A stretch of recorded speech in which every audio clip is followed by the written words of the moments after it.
This program is designed to provide general information with regards to the subject matters covered. This information is given with the understanding that neither the hosts, guests, sponsors, or station are engaged in rendering any specific and personal, medical, financial, legal, counseling, professional service, or any advice. You should seek the services of competent professionals before applying or trying any suggested ideas. Hello, and thank you for tuning in to A Sharp Outlook on K4HD Radio and Talk Or TV. I am Angela Sharp, your host. Our armchair discussions with industry experts will give you the steps, tools, and information to be successful in business and to prepare you to be your best self. Hello, I'm Angela Sharp, and I want to welcome you to the show. Today, we're going to talk about something that is very important, and that's financial literacy. Financial literacy is knowing the monetary system. And it's something that I personally think is a class that should be taught in school because so many people don't understand the monetary system. So many people don't understand finances.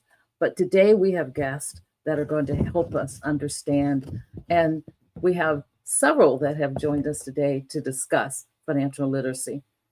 The one thing about financial skills learning is you want it to be a community thing so that all of you together can culturally and specifically talk about the needs in the community of understanding finance and understanding making money and understanding even down to the basics of how to use a checkbook and a bank account and credit cards and credit debt and buy a home. And all of these things are part of financial literacy. And today, our guests are the Junior Wall Streeters, and they do financial skills training with youth to help them benefit and their families benefit from understanding financial matters. And so I want to invite our guest here today, the Junior Wall Streeters. They're in their beginning their summer camp training in financial literacy. What a wonderful way to actually begin to understand financial literacy. And that is going to summer camp and learning about money. I think that's a good thing for all of us to send our children to do. So I'd like to invite our guest to join me.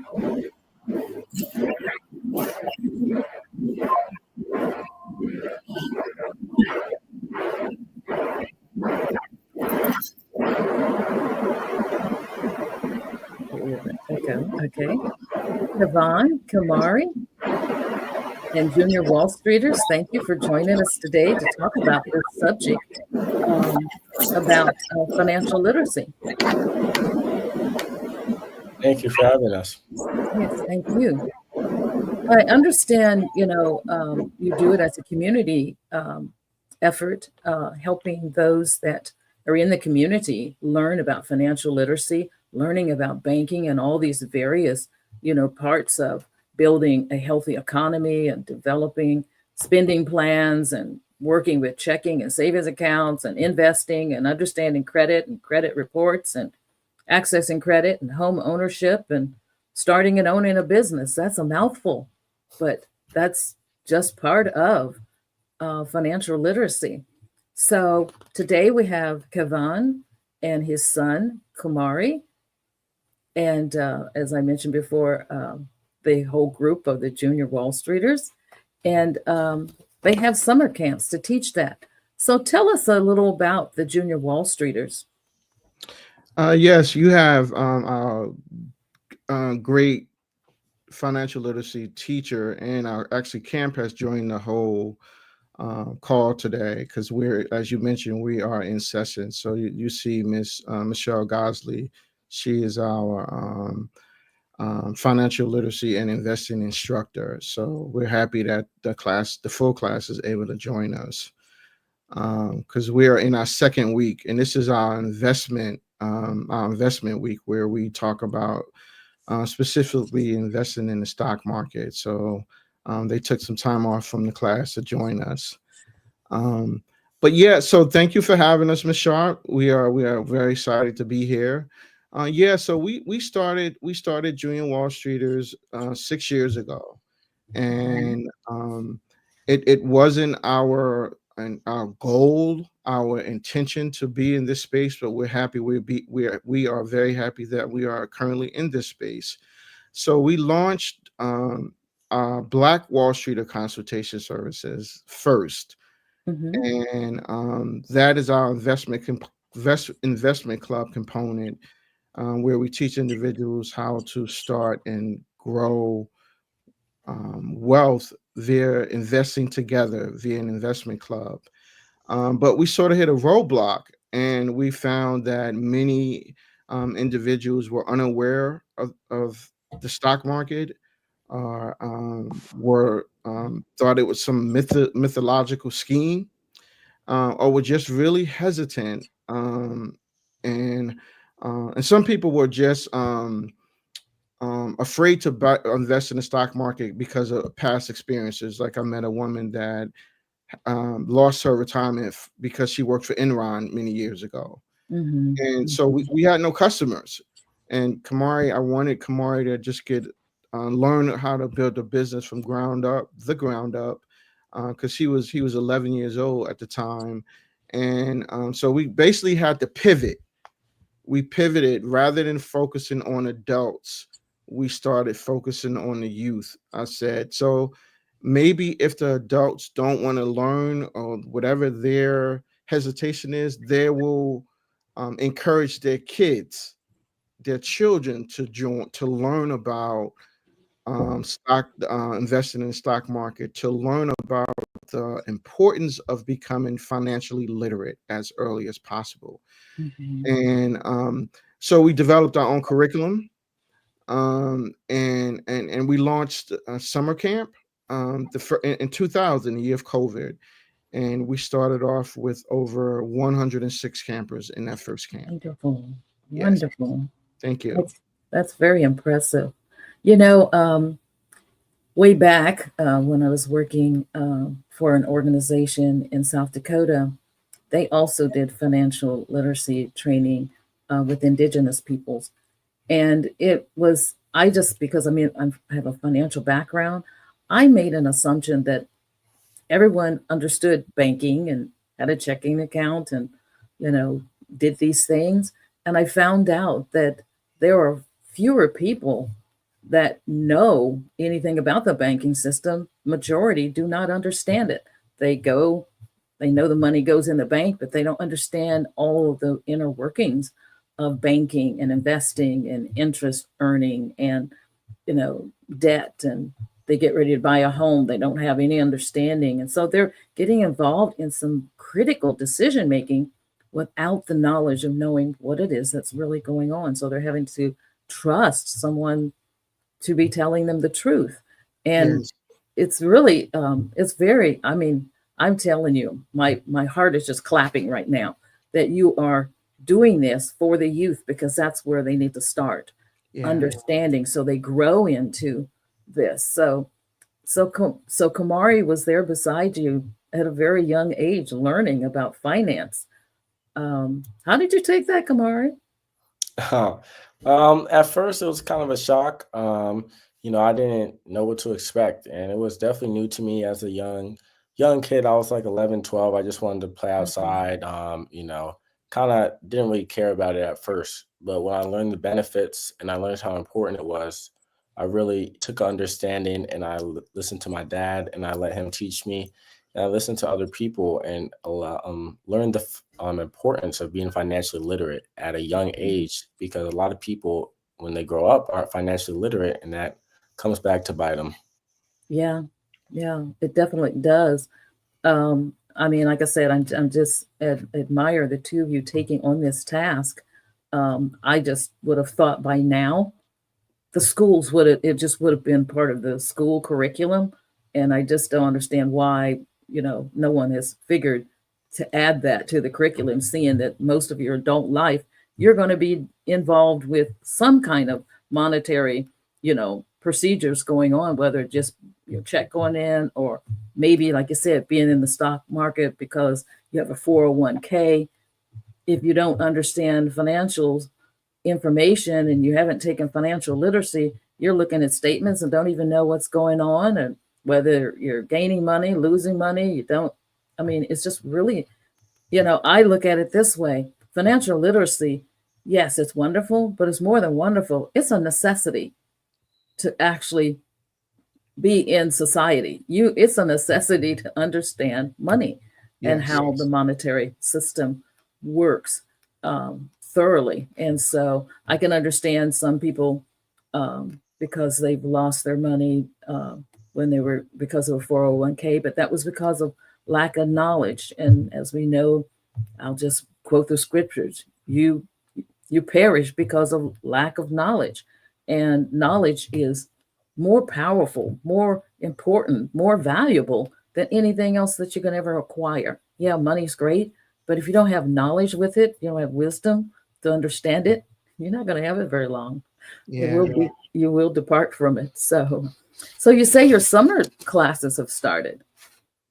Yes, and I totally agree with what you just said. Yeah, we started off with that many students, and every year the numbers have decreased significantly. So this space is really challenging, and but it's very rewarding at the same time. And you said what I realized this year is really difficult teaching people what they need to know, but they don't know they need to know it. Right. I mean, that's the challenge. It's like, and you said it's knowledge. It doesn't matter how much money you have. It's the knowledge. It's having the resources to having the knowledge and resources to manage your financial resources, whatever amount of money you have, right? So yes, last week we started. Our camps are 2 weeks. Most of our camps are 2 weeks. Our cryptocurrency introduction to cryptocurrency and digital platforms is only 1 week. So last week is what I like to say our basic financial literacy week, because I know some people want to get in, and the kids are really excited about it, getting investing. But we want them to know, okay, so once you make the money, where does it go? Where are you going to put it? You got $500,000 you just made from investing. Where does it go? And so we start off like you said in the beginning, banking. Many of us are either underbanked or unbanked. We don't have bank accounts. I was surprised, right? We take it for granted that people still use check cashing places. They're still in business, and that's because enough people don't have bank accounts, right? And then there's a great deal of people that are not familiar with credit unions. Credit unions are very important most of the time because they offer the lowest interest rate. I'm sorry. You want a good credit rating, you go to the credit union, you're going to more than likely get a very good rate. So we start our first week off with banking, understanding credit, budgeting, and we also teach on monetary and fiscal policy, just an introduction to it. And I thought that was important to add to our curriculum because that's how we vote. We don't know that's why we vote, but that's part of why we vote, right? Yes. And I was hesitant to introduce that when I was drafting the curriculum, but Ms. G just took it on and taught it the way, she teach it and make it really student friendly. That's our first week, and now we're moving on to investing this week. We introduced it to them like investing in the stock market as well, like what is a share in a company, and also what is an ETF, an exchange traded fund. We talk about that at the end of the week, the first week. Boy, that is just amazing. And I mean, I'm excited. I'm excited to hear the curriculum. I was doing some research, and I noticed you also teach budgeting, credit management, retirement management planning. I mean, just all kinds of, just so much information that's, given to them. So they have a clear understanding before they even go into the workforce and actually really need to take that on, they have a clear understanding. What are the age groups? So we start at 12, and we go as high as 21 in the summer camps. We also teach adults as well. Miss G does that on the weekends if adults are interested. But the summer camps are primarily from 12 to 21.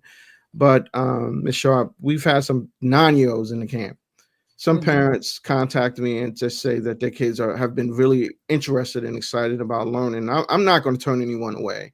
So if you tell me your 9-year-old is interested, want to learn, bring them on. I say, send them on. If they could sit at a camera for 4 hours out of the day, they're mature enough, then we definitely welcome 10-year-olds to come in, as long as they're up to it, and that's not a problem for us. Well, I'll tell you, now I'm really excited because I have a grandson. He's just so smart. And he's not 12 yet, but he's very smart and he wants to know everything. Yeah. So I'm going to talk to him and make sure he gets a chance to see this show and let him know, hey, there's a chance for you to be a part of this. They'll be like, okay, Grandma, okay. In fact, I have another one now that I think of it. There's 2 of them that need to come and get to know about it. In the communities of these children, is there support for this kind of, financial literacy training in specific communities, especially communities where there's, more economic, distress? How do communities take on? Yeah, there's some support. Unfortunately, there's not enough to support. We would like to see more. We're trying to get out and get more students involved. We offer scholarships to as many kids as we can. We're trying to get people that are really hard hit by poverty. And there's many communities that are not as engaging with the material as they can be, but we're going to keep stopping, keep trying to get more students to be engaged. Since we're online, we get a nice range of students, and that's great too, because we get some parents that are moderately wealthy.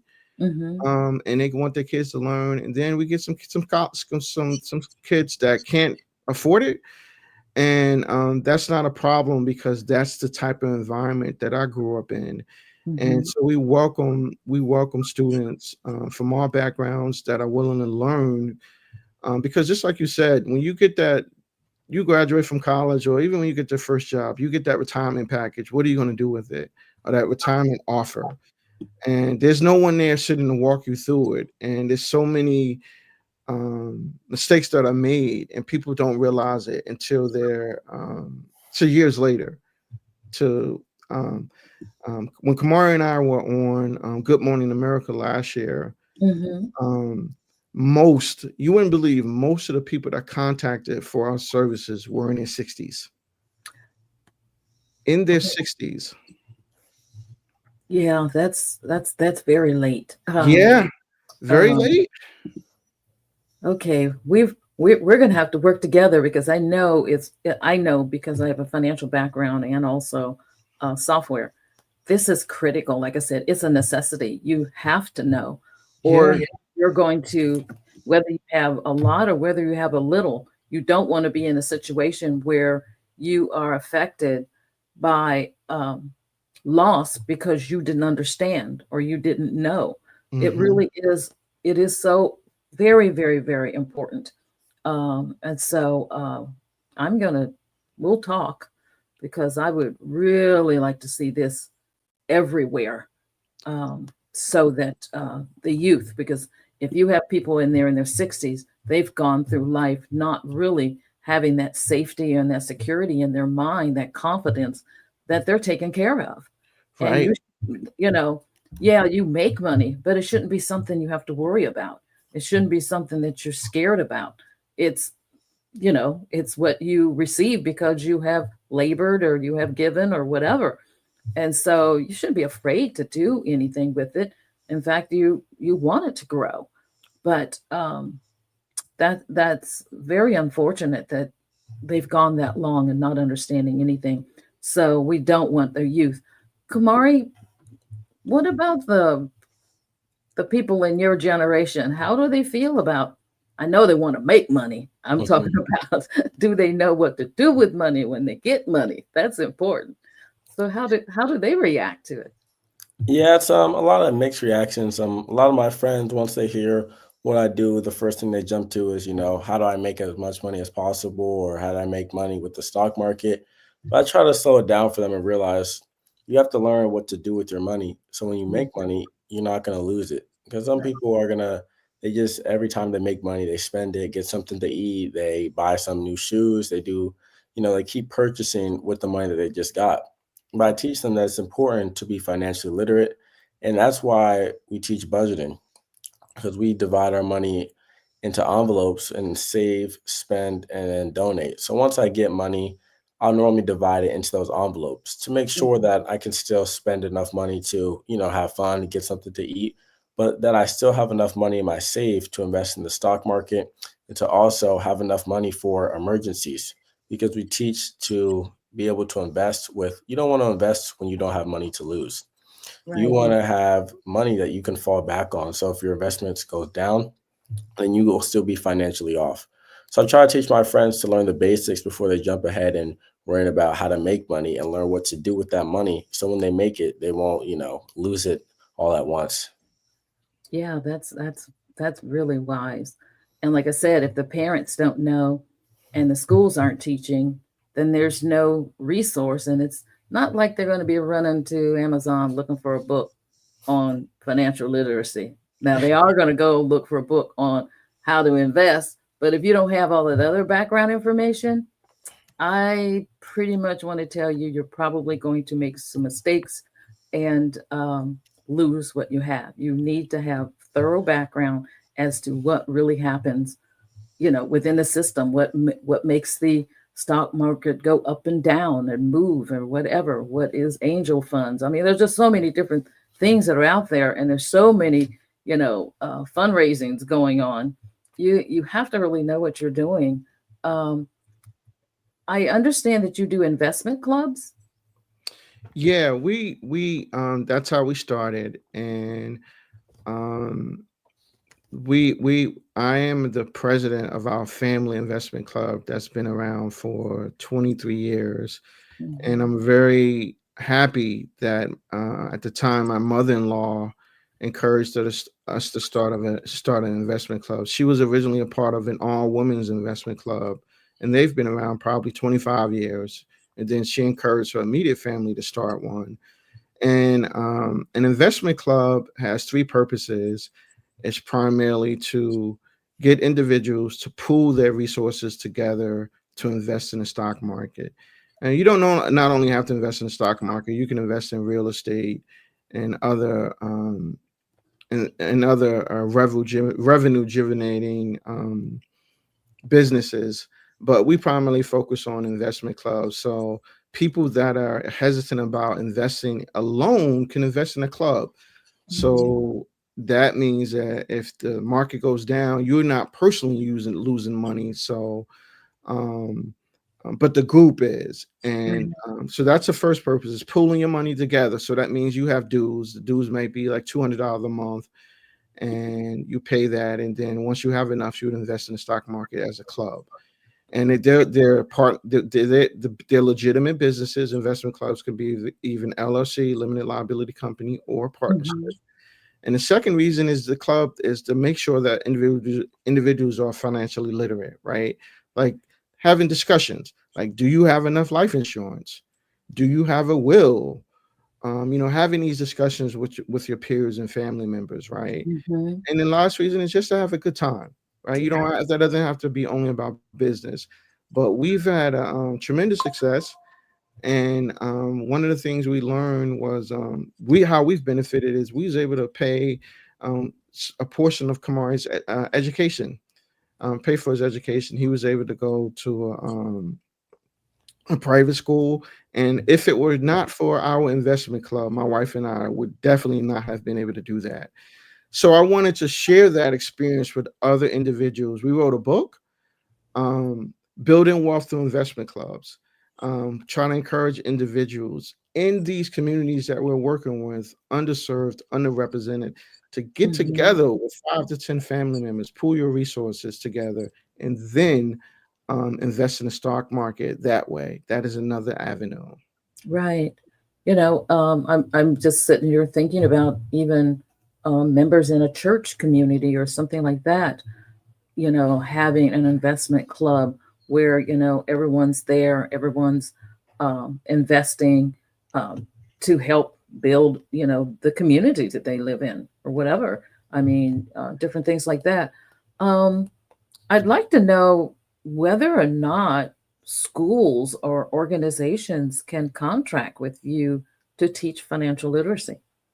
Absolutely. We're looking, Ms. Sharp, we're trying to get as many opportunities available for us. We go out, Miss G and I, and even Kamari.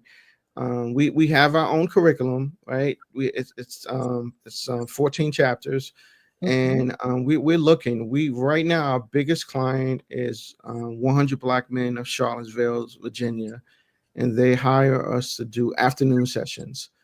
Miss G teaches once a week, every Monday. She teaches them a financial literacy or investing subject.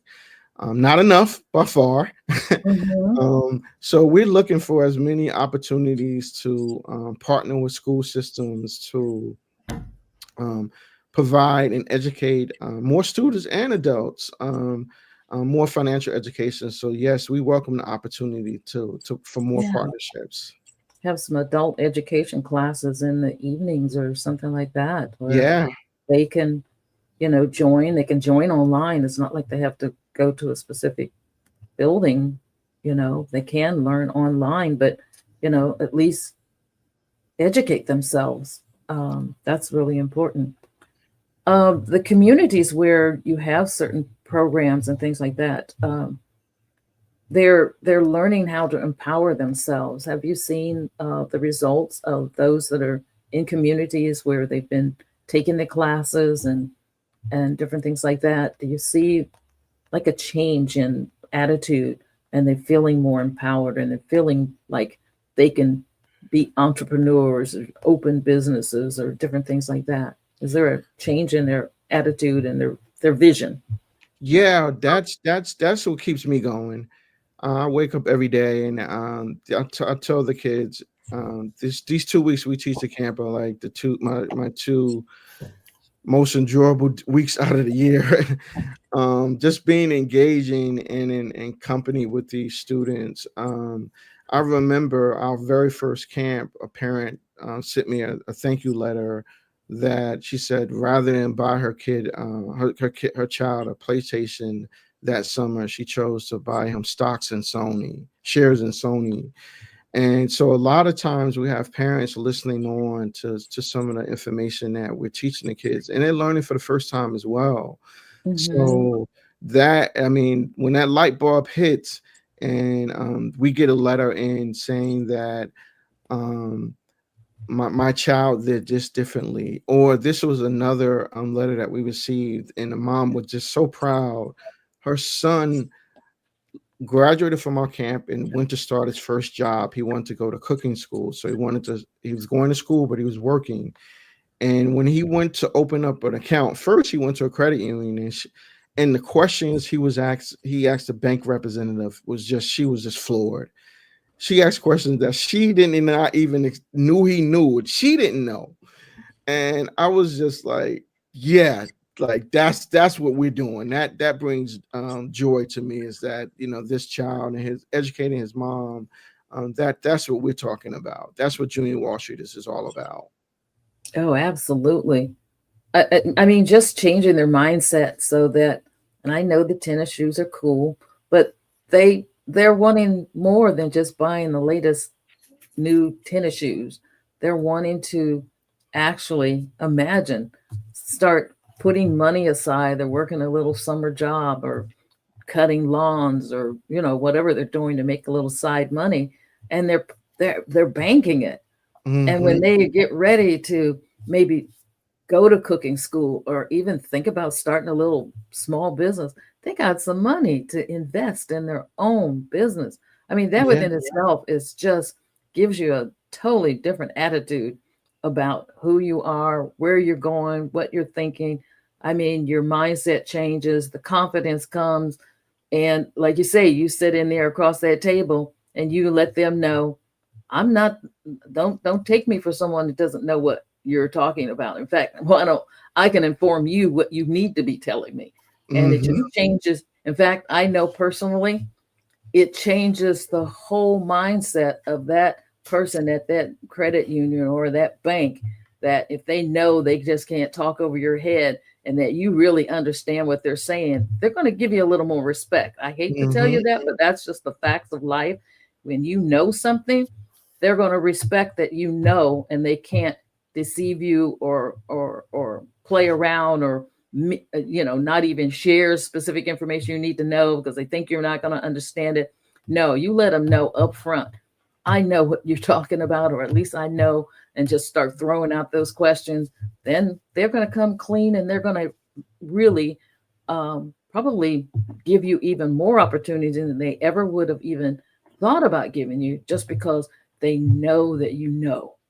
And that's just the way the world is. I hate to say it, but that's the way it is. Yeah, I totally agree.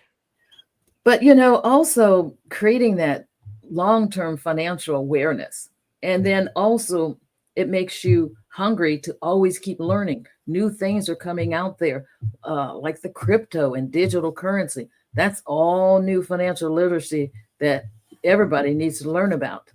Yes. Because we eventually going to be migrating more and more to that, and understanding that market and understanding that field. And in fact, to be honest, probably the younger people know more about it than we older people. Yeah. I'll speak for myself. This old dog doesn't know totally about it. So it's something really new, and we all have got to get prepared, not be afraid, but be prepared for, those changes that are being made. Yes. Kumari, do most of the younger people understand digital and Bitcoin and crypto? Do they understand it, or they still need to learn more? Yeah, they definitely still need to learn more. I mean, me myself, I'm still understanding it completely. But they hear about how much Bitcoin makes and they get interested because people don't understand it, but they hear like Bitcoin, how much money it's made them, and then they get interested. So it's definitely a good selling point. It's definitely something that a lot of people want to be informed in, including myself. I want to even learn more with the camps and how to, make money with it, and how to use that into different platforms of the stock market, cryptocurrency, and other platforms. Well, I'll tell you, one thing I'd like you to do, if you wouldn't mind, there's a little chat area that we have. If you would put your contact information in there, it ends up staying on the video, so that whenever someone sees this video, they will see your contact information. If you would just type that in there, it'll just automatically be on the ribbon, and it will stay with the video wherever it goes, and it goes a lot of places. And so, if you would just type that information in, so it will be attached to the video, I'd appreciate that. Okay. Additional sponsors. When you are looking for sponsors for your summer camp or things like that, is it regional that you're looking for? Do you seek grants, or what sources of funds are you looking for when you're looking to have these sponsorships? Yes, Ms. Sharp, if you don't mind, I'd just like to just add that next week we're actually starting a cryptocurrency camp, Introduction to Cryptocurrency and Digital Platforms. And that camp, because we want to do exactly what you said, we're trying to expose our kids to just other avenues, and digital currency like cryptocurrency. A lot of kids are playing video games, so Roblox and stuff. They're familiar, it's there, but they're not sure.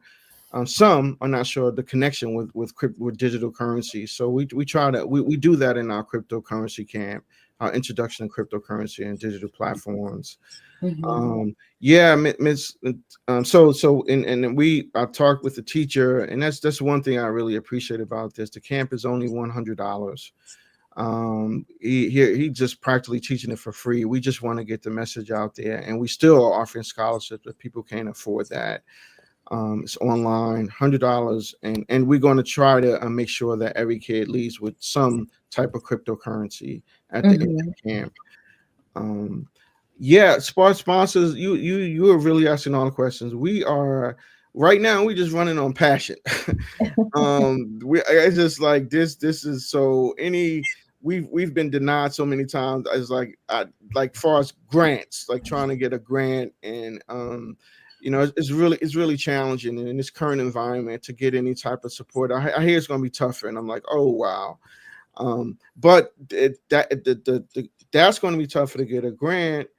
But then it's going to be a higher need with the tax bill that passed. It's going to be a higher need. So it's like we need as many sponsors. It is not regional. We're in the DC area, Northern Virginia, but we're Mhm. willing to go to other areas wherever the sponsorship will take us. Basically, we're willing to travel there and provide our services. And if not, we could do it online. One of Mhm. our biggest sponsors right now, one individual, is from Pittsburgh, Mhm. Pittsburgh, Pennsylvania, and so we welcome families and kids from Pittsburgh, because this person has made it specific that she would like to support that area, and that's what we're doing. Mhm. But we definitely are in need to reach more youth, reach more family. Sponsors would help us do that. So we welcome that, highly welcome it. Oh yeah, absolutely. And this is a very, very worthy cause, so that our youth, this current generation and on, is going to come in and being able to understand money. Understand money. You're able to build economies. You're able to, like you were saying, you have these investment clubs. Well, you can also gather that money and have, you know, restructure clubs, if you understand that. There's so many areas that need to be rebuilt. You may not get some of the government dollars that have been there before, but it doesn't mean that you can't help uh, businesses to begin to build or open or start up or different things like that, so that they're able to build the communities and offer jobs. The more small businesses can develop in a community, the more jobs that are going to be there in the community, the more everybody's going to get paid in the community, and you're going to be able to lift that whole neighborhood up, that whole community. So it all starts with just understanding money. Just because you have small amount doesn't mean that it does not have a large impact. Everything has an impact. Yes. It's just not understanding how it works, and if it's invested the right way, it will not only have a great impact in the community, but you're going to see the results of it coming back to you, because the community is going to be growing and the Yes. business is going to be growing. And if there's some kind of stock, like you said, you're going to receive dividends back for what you helped to bring about in that community. It's so important. Yeah. Yeah. I can just see a whole lot of changes happening. Yeah, I totally agree with you. I Yeah. totally agree with you. Yeah, definitely. And just getting, like you said, getting this word out so that more and more youth become aware of it, and parents become parents that did not learn financial literacy. Don't keep your children in that same state of lack of knowledge, because lack of knowledge causes a whole lot of problems. You perish because of lack of knowledge. You lose because of lack of knowledge. You stumble because of lack of knowledge. Give your children a chance. Hey, grandmas, give your grandchildren a chance. Grandpas, give them a chance. get up and get some dollars together and pay for some scholarships so your grandchildren have a better chance than you had. That's what we're here for. The gray hair is there because we have wisdom. Because you did not make that decision for yourself, you definitely need to make that decision for your grandchildren. Some of you got great grandchildren. Mhm. Get them in these classes so they can learn things that is going to benefit them, their community, their families, and who knows where they're going to be able to go.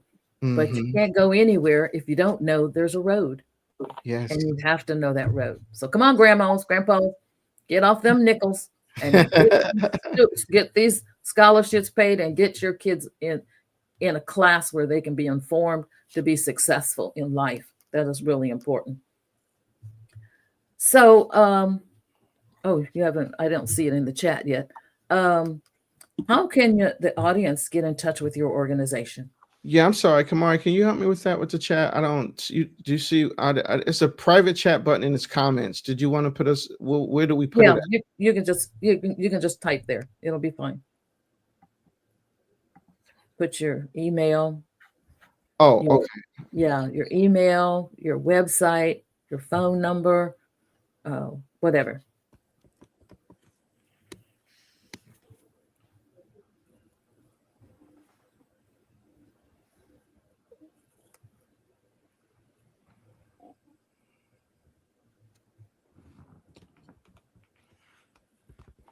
One thing I wanted to talk about the fact is the platform that we're on also has a global audience.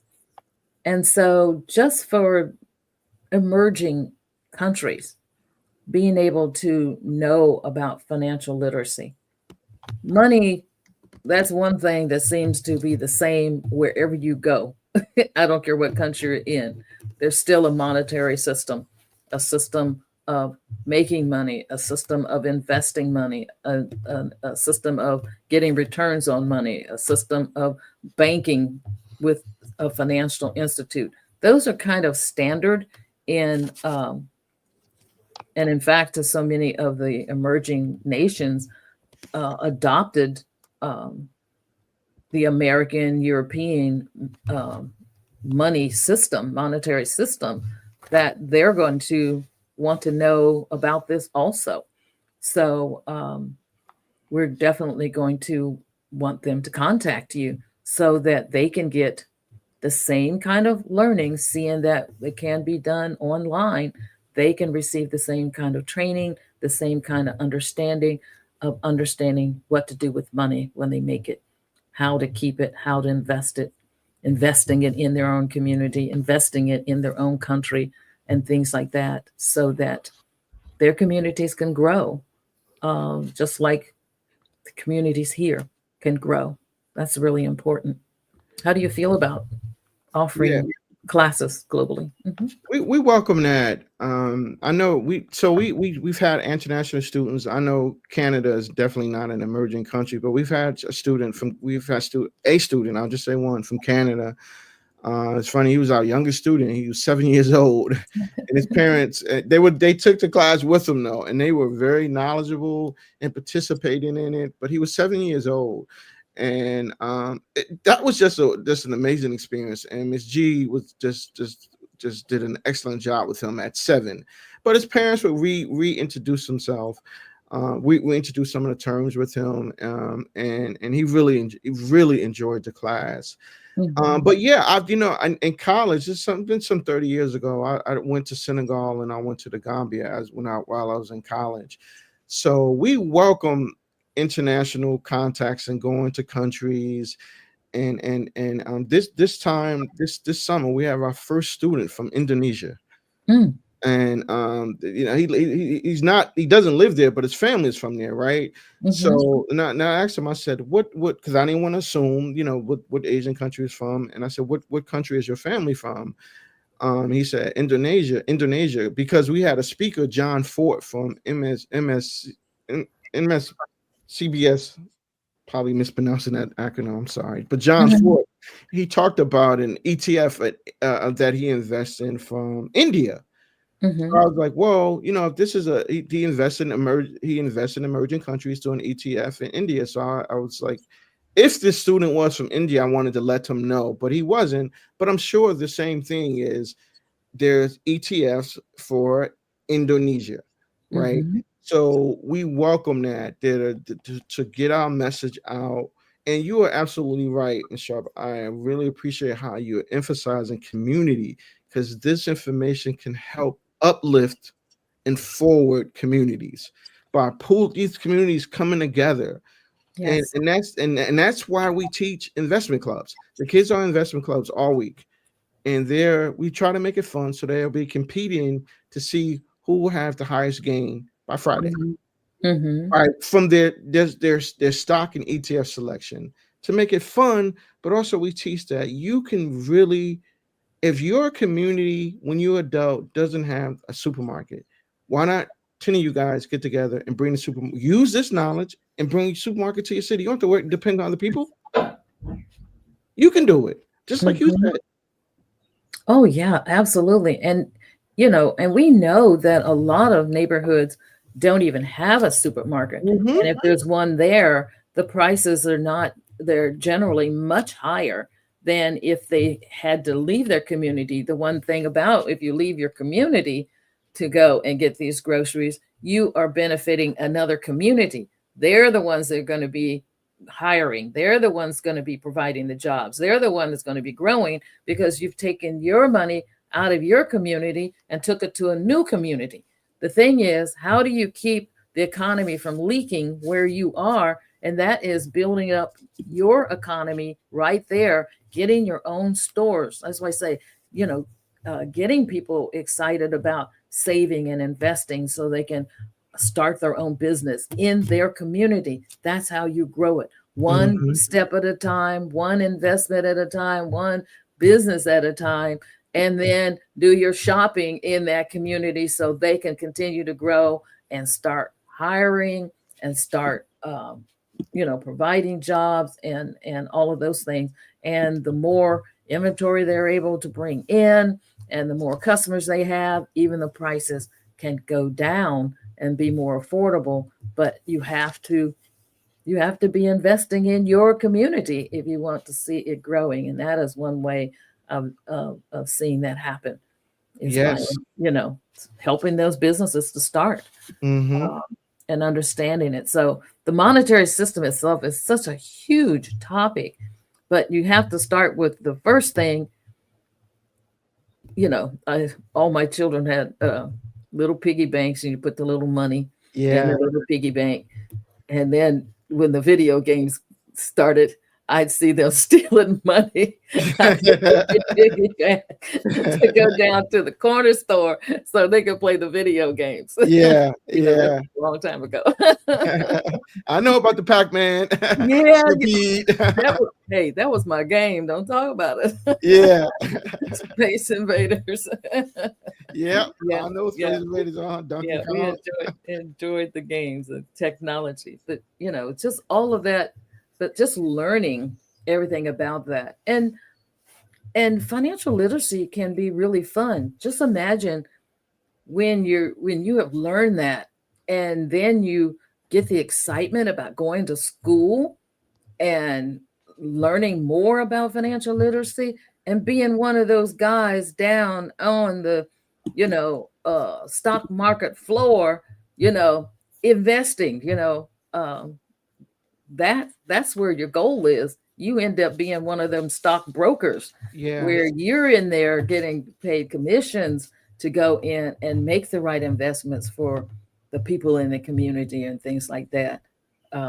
So there is a dream after the financial literacy.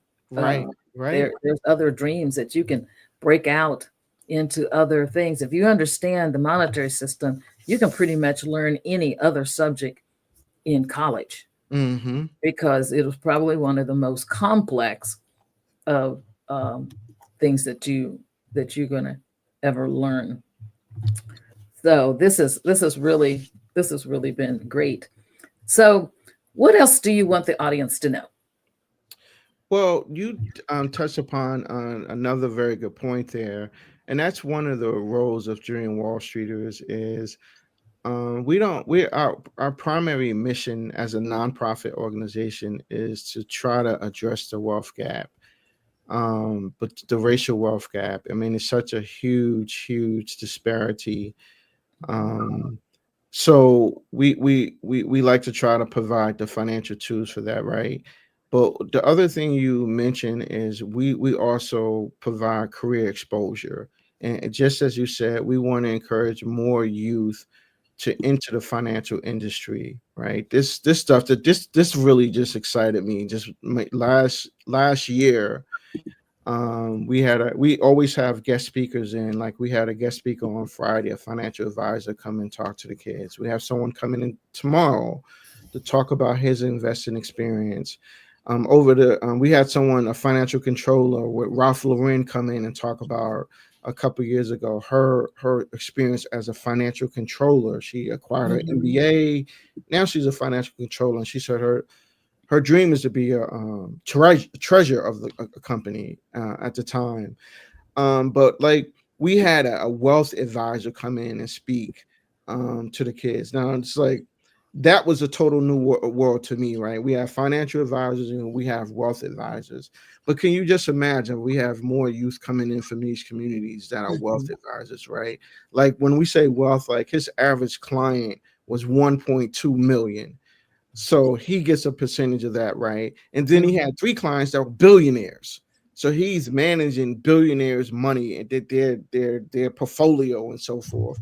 So if the more we can expose our youth to these careers, I was an economics major, so I know exactly what you're talking about. So that's also what we would like to do is what we do with Enduring Wall Streeters is we expose them via guest speakers. So if any of our listeners would like to join us and be a guest speaker and talk to our kids about your field and your career, your financial field, your career in the financial field, financial sector, we welcome that as well. We also would like to give kids mentorship opportunities as our older kids are in high school and in college. How can they get a mentorship, internship? I'm sorry, internship. So we're trying to cover a lot, but the need is there, right? The need is there. So we're trying to provide that need. There's other camps that we like to offer. We just trying to generate interest, right? Like one of my favorite camps was Introduction to Real Estate Investing. We didn't offer it the last 2 years just because of lack of interest, but we do have the resources and the curriculum to offer that. And Ms. Sharp, this whole Dream Wall Street venture is built around the financial mistakes that I made and the positive decisions that I've made. Like when I finished school, I have 3 degrees, right? I have a bachelor's degree in economics, a master's in African American studies from Yale University, and I have a law degree from Seton Hall University, right? So with that said, when I finished my schooling, I was in $80,000 in debt, over $80,000 in debt. How did I pay it off? Investing in the stock market and real estate. That's how I paid it off for 5 years. Yes. That knowledge is what we share with the kids. How do you do that? I'm a living example that it is possible. It is possible. Well, this has been very exciting and interesting show. I'm going to tell you, we have to have you back because there's just more digging I want to do. So that, like I said, there's more and more people that get informed and get that knowledge so they can feel secure in their investment decisions and in their financial situation at the time. So thank you both for being here for A Sharp Outlook. And I hope my group out there understands what their marching orders are. We need to start getting some scholarships in here for this program and passing this around to everyone that you know that has someone 7 years old or up that needs to learn about financial literacy. So again, thank you for being on the show, and I look forward to talking to you again soon. And for my audience, Get that information on financial skills as soon as you possibly can. And whatever you do, stay informed. This is A Sharp Outlook, and we're here every Monday. We'll see you next week. Stay informed. I want to thank you for joining us on A Sharp Outlook. We have been informed and energized to take the next steps. We have posted links to websites and videos to learn more on today's topic. Please join us again next week for another thought-provoking conversation right here on K4 HD Radio and Talk 4 TV.